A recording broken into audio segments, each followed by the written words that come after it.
Over the past couple of weeks, the movement has shared its voice a few times about the passing of Amos Oz, Israel's prize-winning, masterful author and thinker.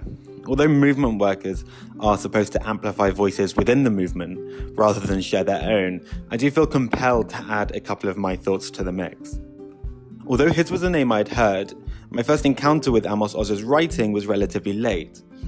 When I was 20, I read an article which presented our community's young leaders with a simple challenge. Why are we not reading more Israeli books?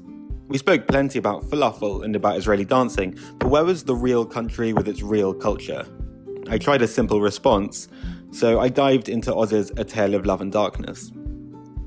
The tale is a literary memoir. It tells the story of Oz's childhood growing up in Jerusalem under British rule. In its nostalgic opening, Oz remembers the Russian migrants of his suburb and the dreamy, long-necked ladies who mix in the imagined ballrooms of the King David Hotel.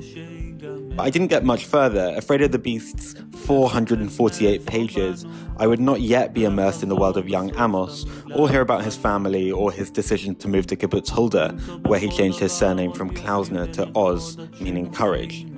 Impatient, I gave up. A year later, for my university dissertation, I finally completed the fantastical memoir, and I also sped through the novella, Sumchi, which follows the whimsical early years of a young schoolboy in Israel. I marveled at how an aging author might still be able to see Israel through such wondrous, childlike eyes. His work seemed like it might never grow old or cynical.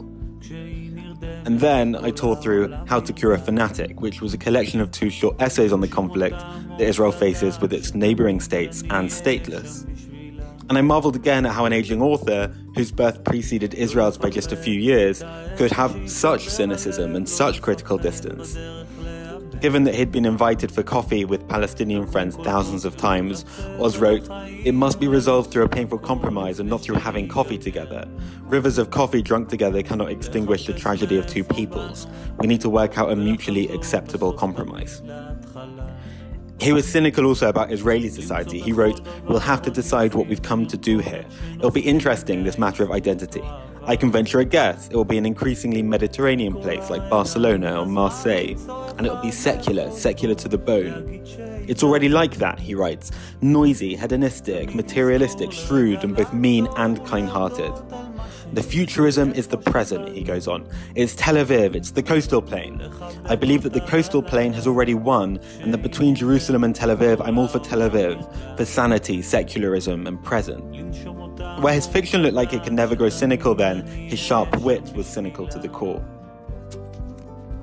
That summer, in 2017, I travelled to Israel with a friend of mine called Martha. We stayed for 3 days on a rooftop in the old city of Jerusalem, spent 4 days hiking in the north and in the south, and rested the final couple of days, reading Amos Oz's work in the shade of a particularly crooked palm tree in Jaffa.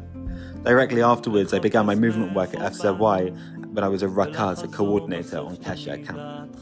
The Israel that I visited that summer, and the Israel that I've been grappling with since, is Amos Oz's country.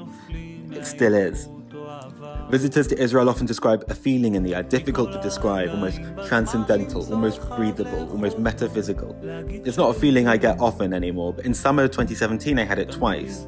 Once from the windswept Mount of Olives in East Jerusalem, and once again from windless, winding path of the Has Promenade in West Jerusalem.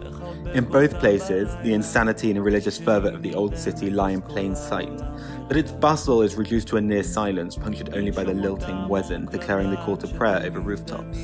It's a feeling that I'm struggling to put into words right now, but which jumps off of each of Amos Oz's pages like a symphony. And there is one word that comes to mind very easily when I reflect on Amos Oz. Oz, courage. In his final publication, Dear Zealots, the author acknowledges that the book does not try to describe every aspect of every disagreement, or, he says, to elucidate all features of the landscape, and certainly not to have the last word. Rather, it seeks the listening ear of those whose opinions differ from my own. Now more than ever, 4 months ahead of another election in Israel, Jews in Israel and in the diaspora are confronted with disagreement. And now, more than ever, we need the courage to listen, the courage not to give up.